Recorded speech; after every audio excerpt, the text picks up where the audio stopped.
Hello, inventors and entrepreneurs. My name is Courtney Laskowich. I am the managing director here at Inventors Groups of America, and welcome to Inventors Online. Thank you, everyone, so much for joining us tonight for our February Inventors Online.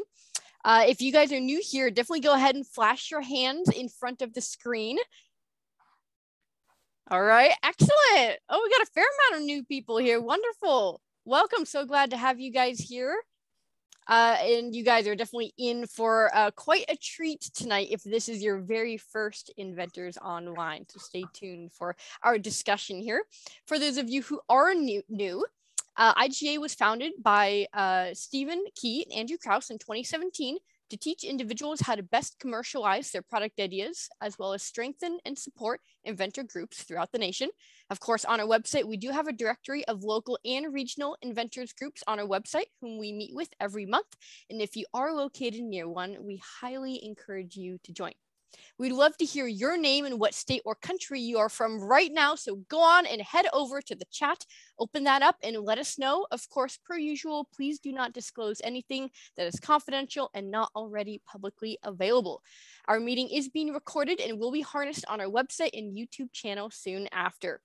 Feel free to change your name in the participants panel. Choose to be in gallery mode at any time so you can see everyone. And though it is not required, we would love for you to turn on your video so we could see your face. Now that that's out of the way, to introduce our trifecta of guest heroes of the night, starting with our first one here. He has spent not 5, not 10, but over 20 years in the toy and game industry, working at the intersection of design, product development, and inventor relations for companies including Hasbro, Toys R Us, and Thames Kosmos. He will teach us what companies are looking for from inventors and share his best advice for building long-term relationships. Give it up for the pro himself, the one and only Ed Gartin. Hi, everyone. It's great to see you guys tonight. I love seeing so many familiar faces since the last time I was here. Excellent. Thank you so much, Ed, for joining us. We have our next speaker, who is an entrepreneur, designer, and inventor with 10 years of toy and game industry experience at companies including Toys R Us and Creative Kids. Known as the Toy Coach, she guides aspiring toy creators to develop their toy ideas and marketing strategies. She will share with us what toy companies are looking for in terms of creativity and the hook. Why do some ideas get overlooked while others are taken on for development? Let's give a round of applause for Azhelle Wade. Hello, thanks for having me. Wonderful. Thank you so much for being here. And of course, lastly, as a professional inventor and coach here at Inventors, who recently licensed her 4th idea for the toy and game industry with other licensed concepts in the housewares and party industries. She will teach us how she broke into the toys and games industry, which is notoriously competitive. What's working for her, how are companies treating her, and what's the biggest takeaway she's learned over the past couple years. Let's give a wonderful, warm welcome to April Mitchell. Hey, everybody. Wonderful. Thank you, April, for coming here. Of course, everyone who has questions, please go ahead and type in early right now into the chat box if you guys have any specific questions for each individual guest speaker. Or if you guys have a question collectively, definitely go ahead right now and start typing those in. We will be going top to bottom, so make sure you get those in early. And without further ado, Stephen, would you like to start us off? Well, thank you very much, Courtney. And what a great group tonight. I want to start off with Ed, because I think all of us that are submitting ideas to companies that we think sometimes it's a black hole. You know, you have an idea and you reach out to somebody, you send it to them and you don't hear anything back. Or maybe it's that little submit button, that little portal thing that you see and you hit that and it goes into this who knows where and you don't hear anything. Or maybe you go to a trade show, but you're really trying to reach out to someone like Ed. You know, he's that guy that's working with us inventors. So I really want to hear your perspective tonight, Ed, of the inventors reaching out to you over the years. is there something that stands out to you, the ones that you want to work with, those inventors that you see something there that you want to work with them, and maybe some that you want to run as fast as you can from? So could you help us understand what the difference is between those two types? Sure, yeah. I think maybe we'll start with the people I want to run away from. Usually I start in the other section, but the one thing that isn't really so welcome is when we meet with an inventor and they immediately send us their idea unsolicited, right? So there's no NDA in place. We're a large company, and suddenly in my inbox is a PDF or images or the whole kit and caboodle.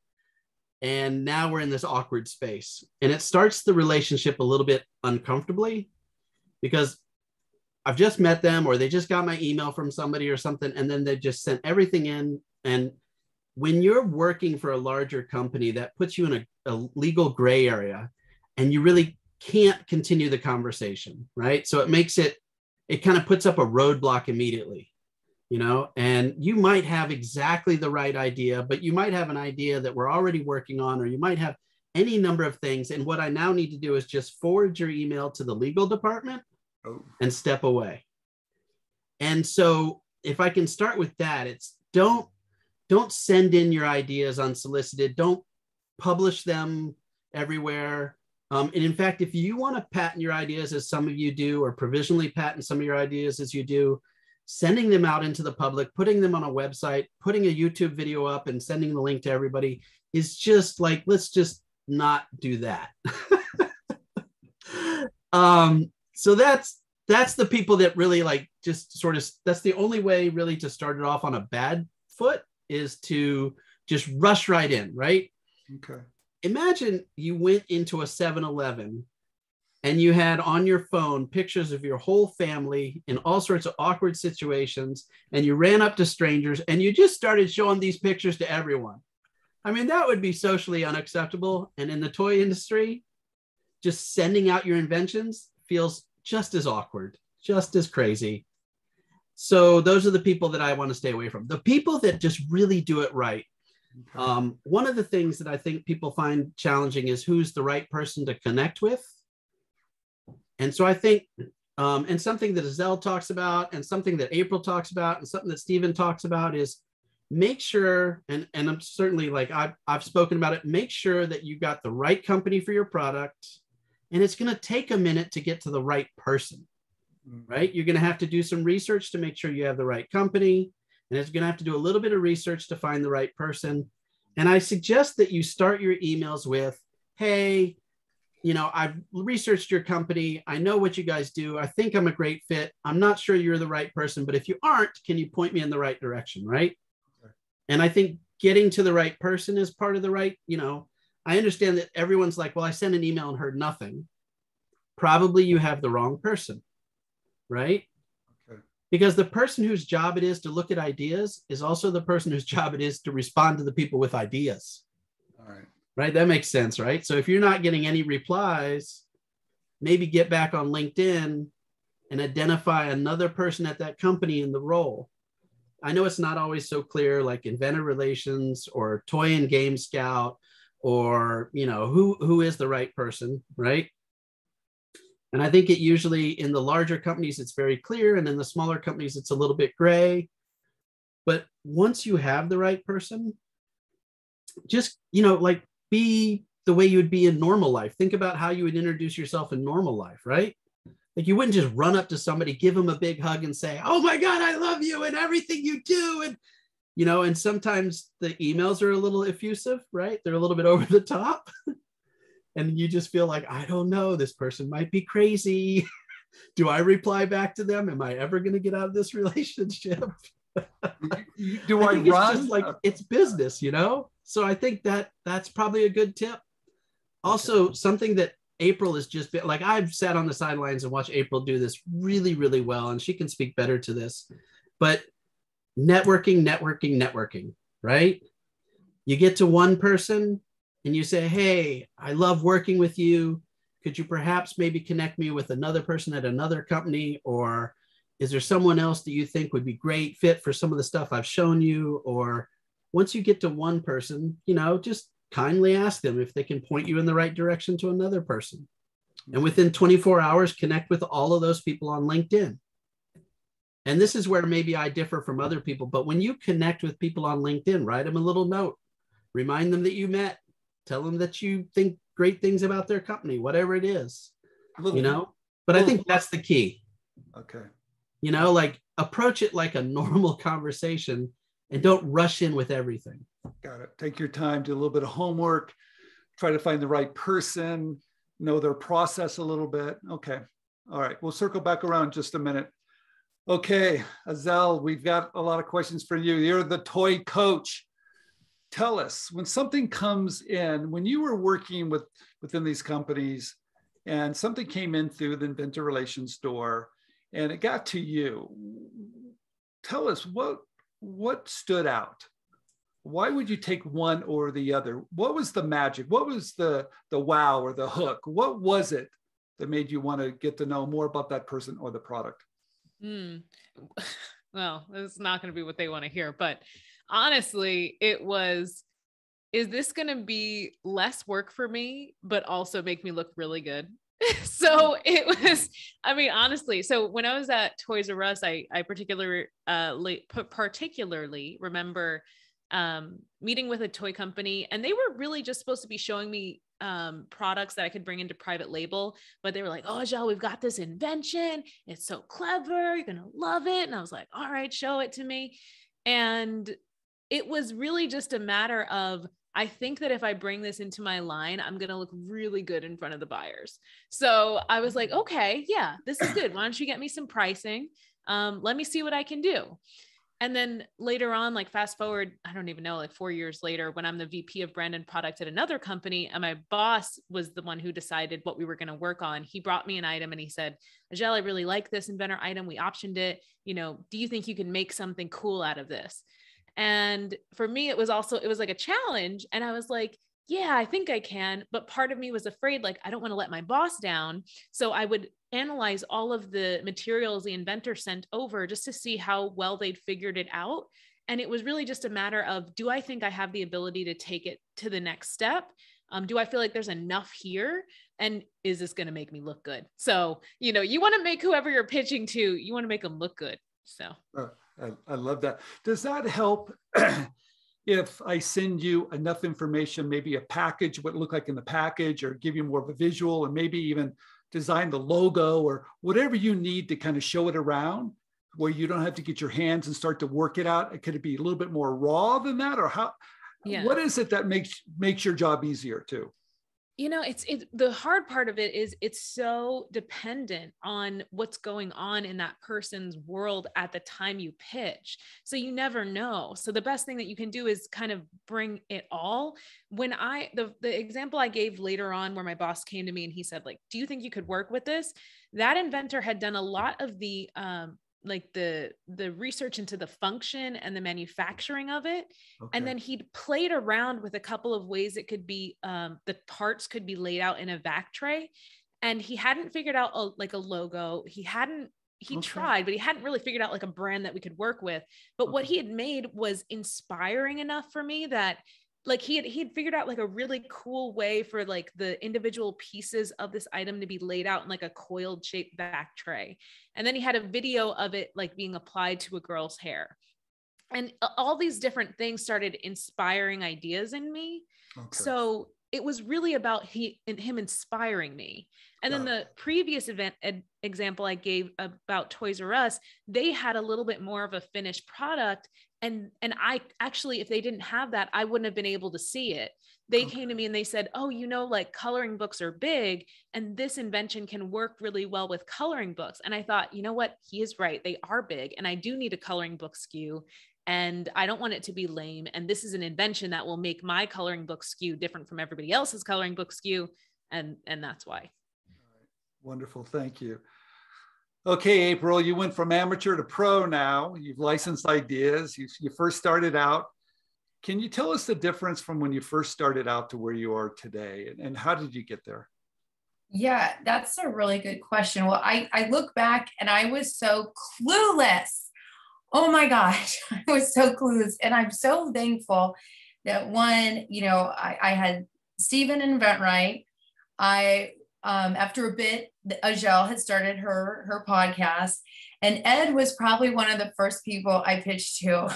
And he gave me some really good feedback. He was really nice and gentle with my first probably awful idea. I look back at like, wow, that was really not a good first product or two, or maybe first three, right? But I learned so much in the process, and getting feedback from great people like Ed when I pitched really was helpful.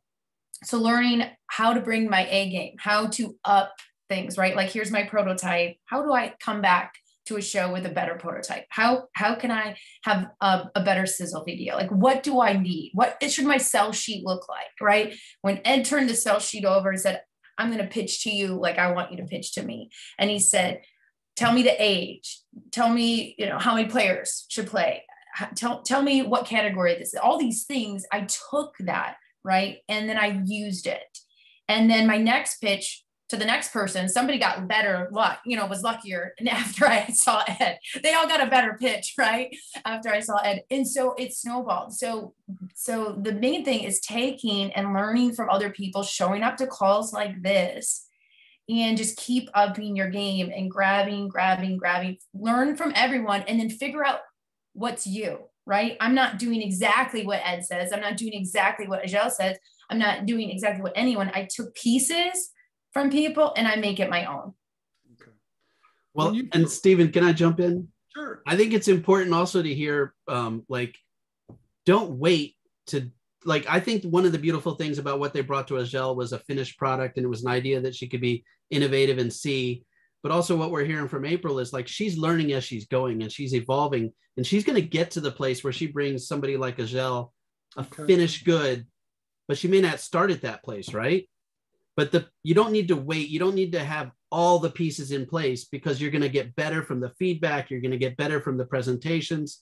You're going to learn to make a better prototype or a better pitch or a better sell sheet. Like I don't want us to communicate that you should wait until you have every single thing perfect before you start. On the other hand, if it's not in a place where it can be presented, there's a gray area, right? There's the playable, demonstratable, understandable prototype is like the basic thing, right? I need to be able to, and Azhelle said this, and April said this, I need to be able to understand what you've got, but don't wait until it's perfect. But Ed, let's put it this way, you're very kind and nice, and you were able to take that first call and help. Are other people in the industry going to treat someone just starting out like that, or are you a rarity? I think that more people in the toy and game industry are kind and nice. Okay. But I'm not going to say every single person is. And everyone has their off day. Everyone. Okay. I got something to add to that. All right. I've noticed this is something that you won't really notice because you haven't worked full time in the industry, but there is some language that you'll get in a pitch meeting that essentially means we're not really interested. We're not really listening. And it's this very corporate, it usually starts with the words "for us" is how it starts when they're like, this isn't really for us. And then it goes into for us, this category doesn't really work for XYZ reasons. And when I hear it now on the other side, I'm like, oh yeah, I used to do that. So that's kind of it's not mean. It's just kind of the brush off version of we don't have time to give you advice and nurture you into the inventor you're going to be one day. And we're just going to say, for us, this isn't no, this isn't right. Okay. Well, let's go over to Courtney for a minute, because now she's just starting out. She's licensed ideas in another industry. So she understands certain things about this industry, but now she's jumping into the toy industry. Courtney, what is your experience today? Because you're now getting your feet wet, right? So do you find people like Ed, or do you find people that are going, this isn't for us? I mean, what are you finding out there? Yeah, I would say that so far the toy and game companies that I've reached out to have been incredibly nice. I was a little bit surprised. And I've also found that in comparison to, I mean, I've pitched products in a bunch of other categories. And as I'm slowly starting to get my feet wet in toys and games, I thought this is just another industry. This is just another category. And just like April said, boy, was I wrong. That is not the case. They're very different beasts. You have all of these other categories, and toy and games is like this completely other thing that you kind of have to relearn and see from their perspective what they're looking for. And with that said, they are nice, but I will say that it's even more so important to develop that relationship. As I'm starting to pitch more concepts, I'll throw one out and they say, no, thank you. You know, I've gotten that as well as what Azhelle said, that it's not right for us. We appreciate it.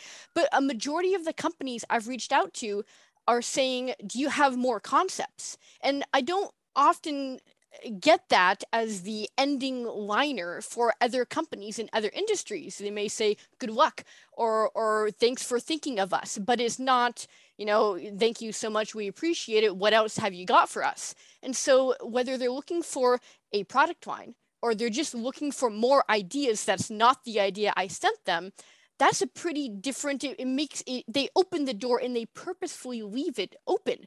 Where other companies are like, thank you, we appreciate it, we're done here, like I got to go back to my other work, I'm going to close this door, and we're always trying to reopen that door.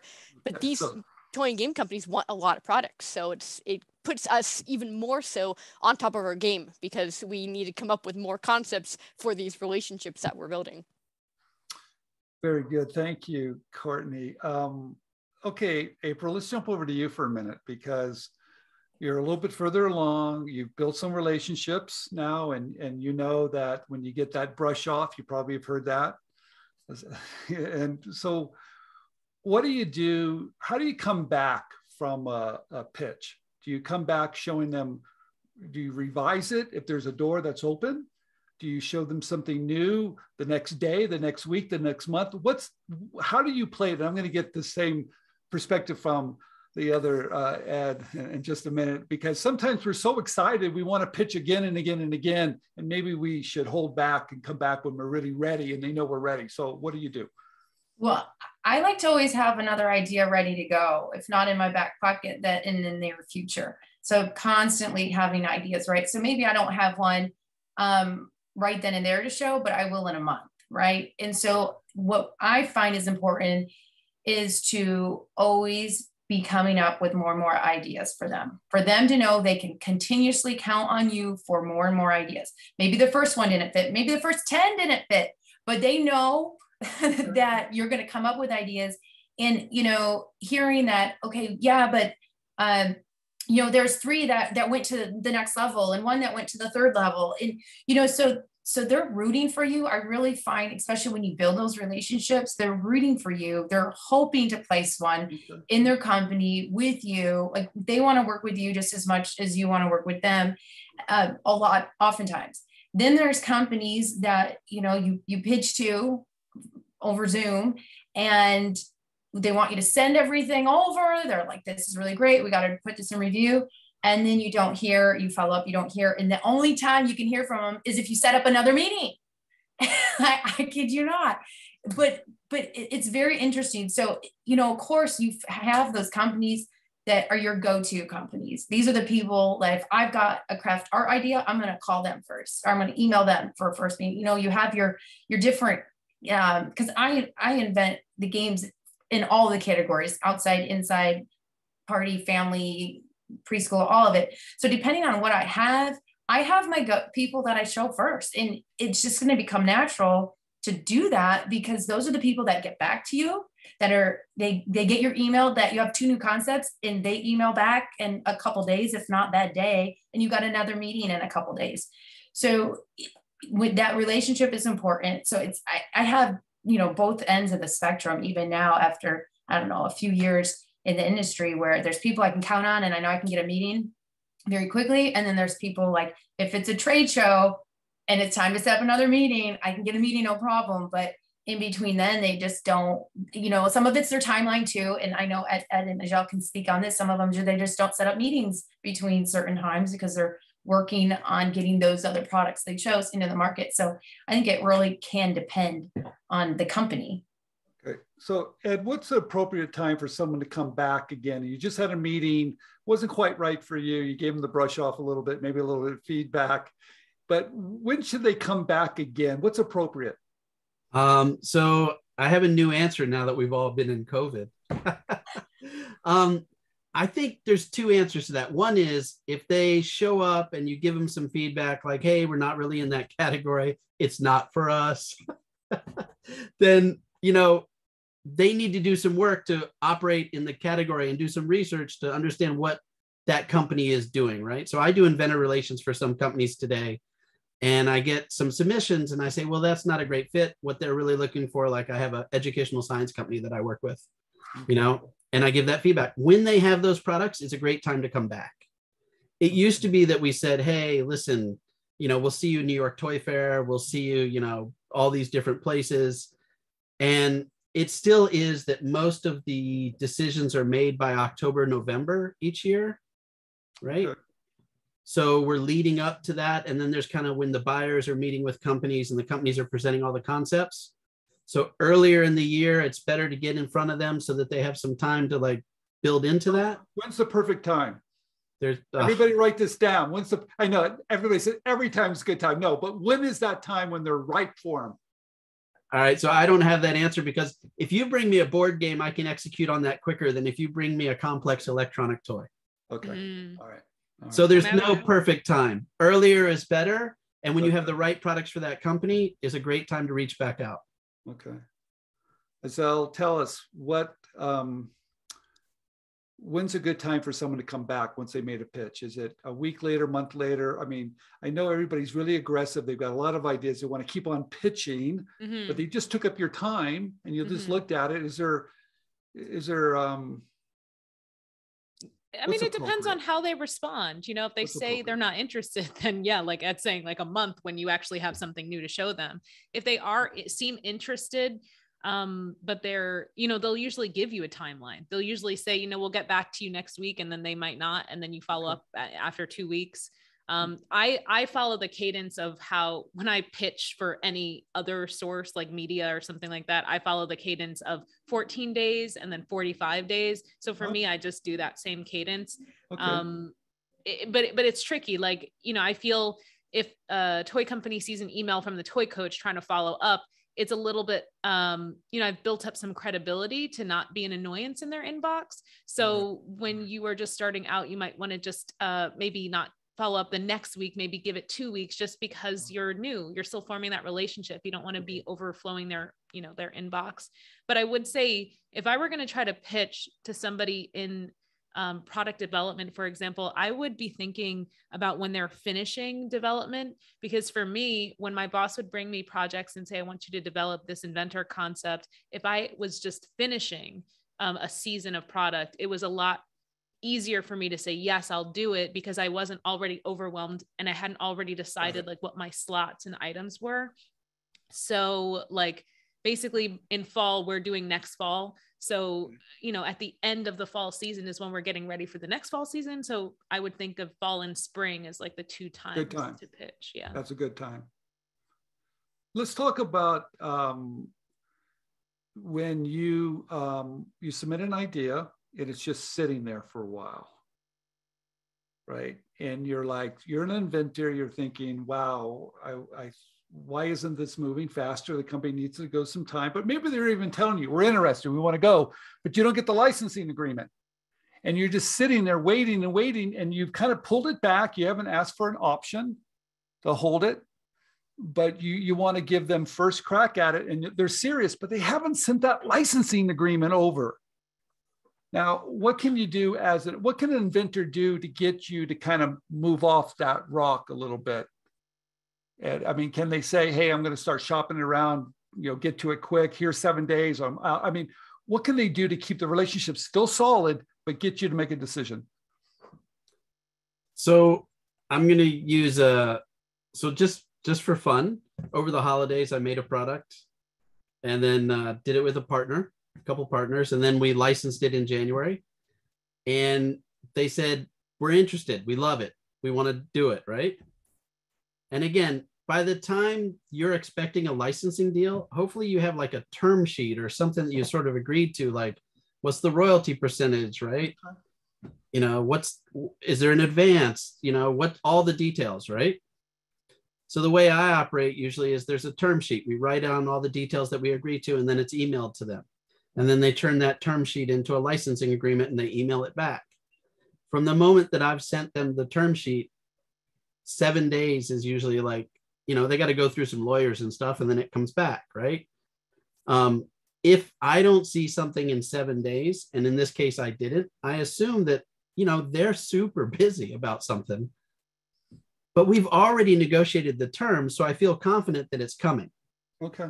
Right. So that's my level of comfort with the process. Okay. But if someone else, you know, I know other inventors I work with that if they don't see something in 7 days, they're going to ring them or they're going to email them or, you know, give them time to get it through the legal process. Depending on the size of the company, it can take a couple of days before, you know, getting back to them. For me, it took, you know, a week and a half before the guy got back a deal. And then it took another 3 days to get everybody to sign it. And I was absolutely comfortable with that. But if your comfort level isn't such, then maybe you haven't done the upfront, which is like, make sure that they've agreed to the terms, the royalty, the advance, the, you know, how long is this contract, all the details. If you've agreed to that, then you should feel pretty good that the deal is coming. April, you've got another perspective on this. I know you do, because you're floating around a lot of products and you're waiting for a lot of companies to get back, and sometimes they hold it for a certain length of time and it's driving you crazy, and they may come back and they're not doing anything. So how do you get them to move off the rock? I don't think there's any clear answer. Honestly, it's tricky. I've been in the middle of a couple of things for way too long. I've done different things. It's really hard to say. I had to have a hard meeting with one company to say, hey, listen, you said you're sending the contract over. We haven't seen it. Is this still happening? And they're like, well, it's going to be delayed. And I'm like, well, I'm going to have to pitch it then. I can't keep waiting. You know, we already gave you first look. You've had a couple months, which was plenty of time in that scenario. And so that's what we got to do. Well, there's no answer to that. I think all of us has been in that situation where we think the licensing agreement's coming and maybe it's taking a little bit longer and we're not quite sure if it's going to fall out. Right. And we haven't shopped it to somebody else, and maybe there's an IP time ticking, right? And we want to handle that correctly. So I think that is a difficult situation because it takes time to make a decision, right? You know, I've been on the other side. It does. I mean, how long does it take to make a decision? Does anybody have an answer there? Azhelle, you probably have an idea. When something comes into you, you have to look at probably the branding, the manufacturing. I mean, what do you have to go through to go, hey, how long does it really take for you to put some teeth into a product and go, hey, we're going to go and take this thing and make it something magical? Yeah, it depends on the company. I know every answer is like, it depends. It depends on the company, because some positions I've had, it's like, okay, you're in charge of this $21 million brand. And essentially, like, as long as you fill all of the slots on the shelf, you can just do whatever you want with it. If we find out next season, you know, you have like worse sell through, then we'll have a conversation. But essentially, Azhelle, like, you're charged to just run this brand. And in that case, it's a lot easier because I'm the one who makes the big decision, you know, run it over by legal. It's not that hard. But there are some companies I've worked for where there's just a lot more politics. And even if I say I'm good to go, they could say, oh, we've got to run it up the flagpole to like 5 different people. And some people could be on vacation. They could be in China looking at product. Then when they come to a decision, I could be in China looking at product. So there's no one way. I would just say, like, don't be afraid to follow up. I've been in situations where I told Inventor, like, oh, I love this product. I'm going to run it by my boss. I think this is so cool. And then they were sitting and waiting, like, what's going on? And I just couldn't get an answer. I couldn't get them to buy in. So I had to say, I'm sorry, we're not going to go forward with it because I couldn't sell it with what I had. Got it. Courtney, let's do this. Let's open it up and get questions, because I know we're always running behind and I want to make sure everybody has an opportunity to ask a question or two. And then we're going to, at the very end, you guys, we'll have some information where you can contact everyone here if you've got more questions, and they've got some other places where they're doing great stuff that you can find them and work with everybody here. So I've got one question here from Catherine. Said, my attorney told me board games are hard to patent. Should I do a PPA or just to have something? So I know the answer to this, but I'll let you guys, because in the industry. So Ed, do you want to answer that one? So I'm going to answer it based, this is not legal advice. I'm just going to answer it based on my experience. Most everyone that I speak to in the board game industry is not patenting their board games. Okay. The industry is too small for any one company to really shaft an inventor without sort of getting blacklisted. And the industry survives predominantly after inventor submissions. So in the board game industry, a great deal of the games that you're looking at today that are not classic branded games are inventor submissions. So you can't screw the inventor community and have a company for too long. Now, Ed, is it true that most of the time a copyright will cover you with a board game? You copyright the rules, and unless a board game has a lot of moving parts like Mousetrap, for example, there isn't a lot of patentability. And I think their patent attorney is right. So they just do copyright, which is easier. Is yeah, you true? could copyright the content, right? So that'd be fine. It's really hard to patent a mechanic. Magic did it with the tapping mechanism. But even, I mean, you could copyright it if you want to. I just tell you that even that, this is, in my opinion, even that's maybe more work than you have to do. But on the side of safety, do what makes you feel comfortable with showing your submissions. And that's kind of the place where I stand, is like, if you're sure that someone is going to steal your idea, then do what makes you comfortable so that you can show the idea, because you can't sell what you don't show. So wait, let's talk about this for a minute, because everybody's always worried about someone stealing an idea. And I like that you just said, look, that this industry has been working with inventors for probably close to 100 years. And most of those ideas are from independent inventors. So why would we jeopardize that relationship to get blacklisted very quickly? So does everybody understand that? So, because I know there's this fear that people are going to take things, but it doesn't really happen that often, does it, Ed? I mean, it probably can, but it's not good business, right?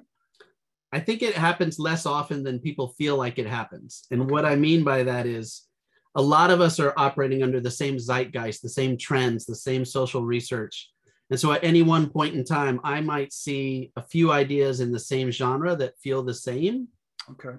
Right. And somebody may honestly inside of a larger company be working on an idea that's similar to the one that you're presenting. And when you see, and they decline your idea and say, we're already working on it. And when you see their idea come out, you're like, that looks just like my idea. I know. I think that feeling happens more often than it happens in actuality. Okay. I think it happens very rarely, very, very rarely. And I don't know of anyone that's happened to recently. Okay. There are definitely stories from the past. Sure. All right. What else you got, Andrew? I've got some questions here. Daryl has asked, with Toys R Us and many toy stores that shut down in recent years, how is the market doing, and is it still very promising for inventors, and have deals changed? Ed, I don't know if you want to start with that, and maybe Azhelle, you have something to note on that as well. Yeah, I think the numbers right now is board gaming is up like 13%, and year over year for the last 3 years, it's been upward trending, according to NPD data, which is the thing that most of us look at. So even with the pandemic, the consumer behavior hasn't changed. We still shop and buy products. We just had to buy them a little differently, you know? And so I think it's still very much a thriving market, and it's definitely increasing. COVID helped? Yeah. COVID absolutely helped. Yeah. People stopped spending money on going out and stayed in and bought board games. Super helpful. And I've just noticed, I guess I haven't really been the toy coach for pre-COVID, but I think toy companies are way more open for inventors, and they're looking for like any way they can work with them. I remember when I launched like my pitch opportunity, I thought nobody would come. I was emailing these toy companies. I was like, no one is going to respond. Nobody's going to want to come. And everybody was coming. I was like, okay, they want to hear from inventors. So I think they're more open than ever. Do you think the same, Ed? Yeah, I think that COVID helped. I think that Zoom actually was a game changer for us, because for inventors because it allowed more access. It really was a lot of travel before. And now, right, we're all doing it from our homes. And, you know, one of the companies I worked with before I went out on my own was Kosmos. Kosmos is a German board gaming company. And almost 100% of the last 2 years of games they released was inventor submission. So that tells you, like, they're working on the games after they come in, they're fine tuning them, they're developing them. The Exit series, which is something they release, is different. That was developed internally, but everything else was an inventor submission. So I think that they are very much like open arms and welcoming. Love it. Opinion. Very good. Really quick question, quick answer. Are card games still hot? It was my perception they were really hot and they're heating up. Correct me if I'm wrong. Is that still on an upward trend? And if I'm wrong about that, tell me it was never an upward trend, but I think they were. They were hot, and I think that you kind of have to define card game. If you're saying classic like Uno's never going to die. It's basically the number one game. It was new ones, edgy ones, funny ones. You know, there's a whole bunch of them out there. So like I would consider Point Salad a card game, and someone else might say that's a box game or a board game. But I think that games that deal in cards have been hot and continue to be hot. But I think that there are a limited number of peggable spaces at retail. And that's where the card games the size of Uno show up. So as far as like large mass market distribution, I think that it's plateaued. But as far as like hobby level and everything, I think they're continuing to be hot. Courtney, do you got one? Yeah, so we have another question here from Teresa, and I think, April, this would be a good question for you. I have an arts and crafts product idea. I'd like to ask, how closely related is the toy and game category to arts and crafts? Is there a crossover? So I know Azhelle could go into this a bit as well, is arts and craft. What I found, that it is a category in toys, right? But also, if I think certain painting products, think about where you would find it in the shop. Would you find it in that aisle where it's the DIY arts crafts to make this fun thing for, you know, the preteen or the teen? Would it fit in that and be colorful in a box kind of arts crafts? Or is it an art craft that might be, or artwork that might fit more in the actually painting aisle at Hobby Lobby, right? So what aisle would it go in? And that will be your answer. That's how I feel about that. Azhelle, I know you have done a lot in the arts and crafts area, haven't you? Yeah. Like a big chunk of my career, I did arts and crafts products, and being in the separate aisle, the stationary aisle, aside from the toy aisle, is actually a huge benefit to arts and crafts products because you don't have to compete as directly with the items that are in the toy aisle. But then the thing that you come up against a lot when you're developing products for that stationary aisle is buyers really don't like to cross over goods. So if you were to say, oh, I have this idea for, like, I'm just giving an example, like a DIY Barbie doll, if it's too much of a doll and not a craft, you're going to have a hard time selling it into the stationary buyer, because the stationary buyer is just going to say, like, that's not really my product that I'm supposed to be buying. But I think arts and crafts and toys are one and the same. I feel it was a huge part of my toy career, so it better be a part of the toy industry. Yeah, I think it's one and the same. Wonderful. We've got a couple questions here talking about the digital space, and this is a very fascinating. I think we've got questions in this area before, so if any of our speakers want to chime in with this, one of the questions here, and there's a couple here about it, are toys and games in the digital space more lucrative than physical toys and games? I don't know if they're more lucrative, but I know they're harder to get in because I've got people pitching them, and the companies don't have the infrastructure yet for the teams to manage digital products. What do you think, Ed? Yeah, I think that, so it's more lucrative for the companies maybe, but I think that the deals that are negotiated are dependent a little bit on what you have. And it's a little bit unlikely that somebody's going to have a full-fledged digital game that they don't just release themselves. You know, so it's hard for me to say if that's going to be more lucrative for you. I think you can get quicker to market and quicker to prototype with a physical game than you can with a digital game, in my opinion. And if you can knock out a bunch of those, then that would be more lucrative to me than one digital game. So I think it's how you slice the pie, right? Great. We've got another question here, which I'm can already imagine the answer here, but Sonia is asking, and this is maybe more towards a company. So maybe Azhelle and Ed, since you've worked with companies like Toys R Us, maybe this is maybe more geared towards you. But the question is, would you rather a sell sheet in video or a 5 to 8 slides PowerPoint for presenting a product? Ed, you want to go for it? All right, so I guess so. I think if you can make a sell sheet and video, why couldn't you also have a PowerPoint? So they're different tools for the whole process. The presentation is super important, and the sell sheet and video is a little bit like your leave behind. So if you have the leave behind, but you don't have the pitch presentation, then when are you going to get the opportunity to give them your leave behind? And I think that if you have the assets to make a video, make the pitch presentation, do the whole kit and caboodle, you know, pitch it, do the best you can do, then send them the sell sheet. It's going to act a little bit like the cheat sheet for your product inside the building. It's going to be the reference. And the video is going to showcase your abilities to pitch your product. Again, nobody's going to pitch it as good as you do. So why wouldn't you want to give yourself a leg up? Why would you make the choice? In my opinion. Anyone else? I would want a video and prototype. That's all I want. And I tell my students to do PowerPoints as a means to pitch your product. Like if you're on Zoom, I think PowerPoints are a great way to keep you on track. I've seen people pitch without it. And if it's your first time, you get lost. So PowerPoints are great for that, but they just reiterate everything you already have. They reiterate your video, they reiterate your sell sheet. But for me, video and prototype. Hey, I see some really interesting questions here. Maybe we can get to these fairly fast because we're coming up on the hour. What's the average royalty rate in the toy industry? Anybody? I feel like I'm answering them all. Somewhere between 3 and 10, and you'd be super lucky if you ever saw 10. So between 3 and 5. Okay. Yeah, is my opinion. 7, yeah. Okay. Another question here. Someone said they want to know what toy companies are open to work with inventors. So many.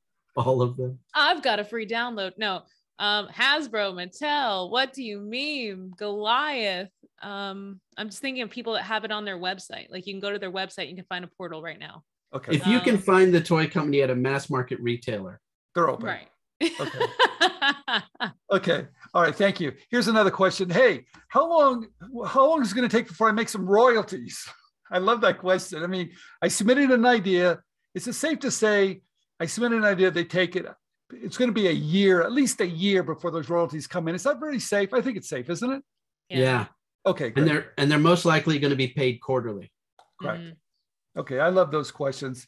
You guys, we're coming up, but I want to make sure everybody gets to kind of talk about what you're doing. Azhelle, what are you doing? You're called the Toy Coach. Tell us about what you're doing, how people can find you, right? And what you're doing for people. I'm called the Toy Coach. You can find me at thetoycoach.com or on Instagram as the Toy Coach. The Toy Coach everywhere. I started a program called Toy Creators Academy, and we are launching in like 5 days or 6 days. I don't know what day it is, to help you pitch and develop your ideas with me in a community. So join us. Go to toycreatorsacademy.com. Now you can, your program I've heard is pretty amazing.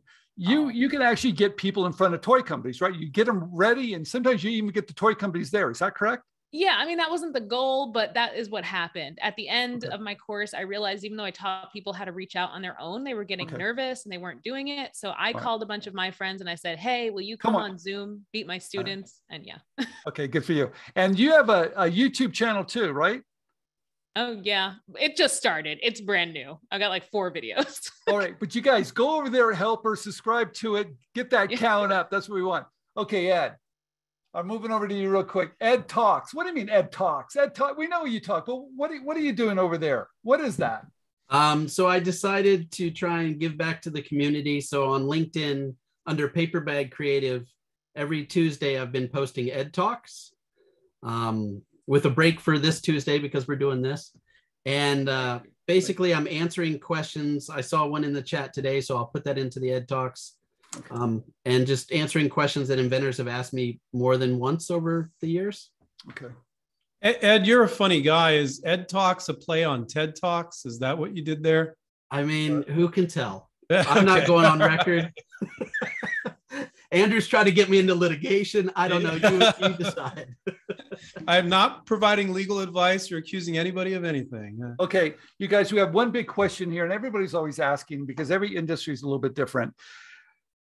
We have seen at Andrew and myself over 2 decades, we've seen a lot of different industries take a lot of different product submissions. Some are sell sheets, some are prototypes, some are ugly prototypes, some are really sexy prototypes. It's all over the board.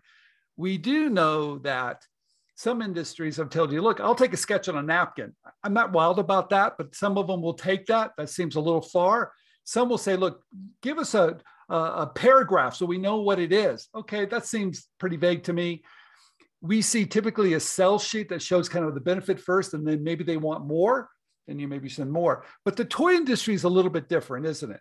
Because you're selling wow, you're selling fun, you're selling something a little bit different than problem and solution. So prototypes are pretty important, yes or no? Yes. Yes. Can it be ugly? Yeah, just work. Just make it It work. has to be demonstratable and understandable, but it can be ugly. Got it. Okay, can I Frankenstein it? What is Brittany? Oh, not Brittany. Courtney, what do you say about Frankenstein? You've got a word for it. You do Frankenstein, like virtual Frankensteins too, right? Okay. So, but prototype, show me that it works. Show me proof of concept. Show me some fun. Show me some wow. Is that what you want to see? Okay.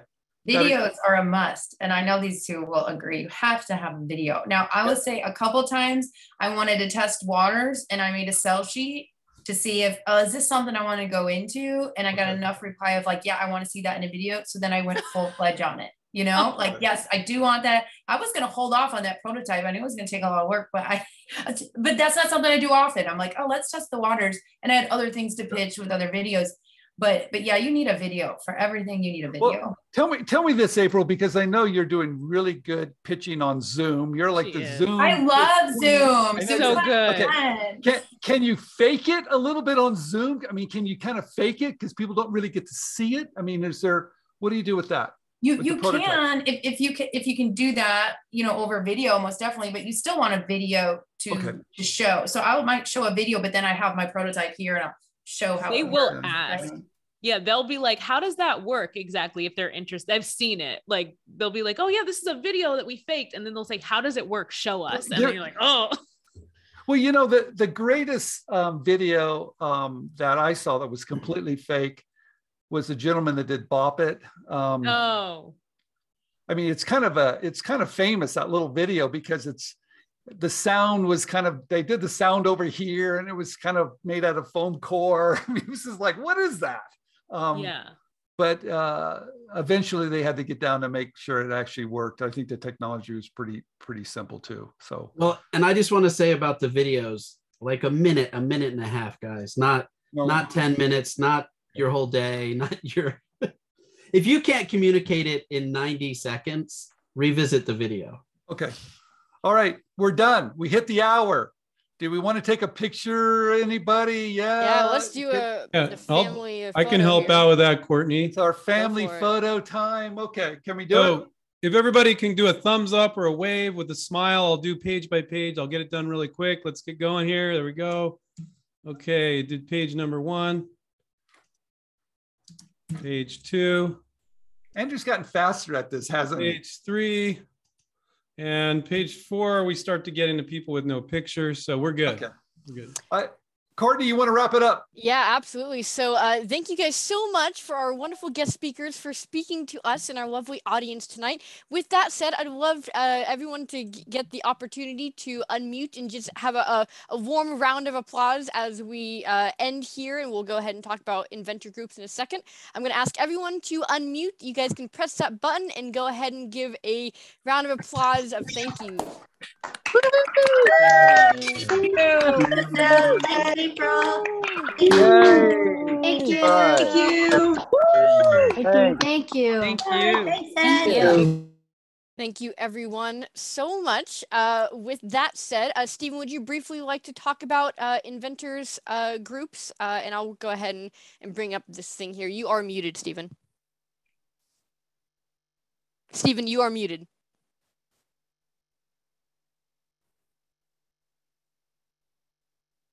I just want to thank everybody for attending tonight. What's really amazing, we have people from all over the world now. I saw everybody from Africa, the Paris, of course, Canada, everywhere in the world. That is crazy. So thank you very much for attending tonight. But also I want to tell everybody, please join your local Inventors group. It's critical. These people that put on these groups, most of them are nonprofits. They're angels because they're helping you to become successful. So please join your local Inventors group. I think they're wonderful, and you can find all of them on our webpage, IGA. So please check it out. Thank you. Wonderful. All right. Well, with that said, thank you guys very much. Does anyone have any final remarks before we go ahead and close? No, see you next month. That's what I want to say. All right. See you guys next month. Thank you so much for joining us in our February meeting here. And we hope to see you in our March meeting so we can bring you more expert information in the areas you guys need help in. Thanks again, everyone, and have a wonderful night. Good night, everybody. Thank you. Good night.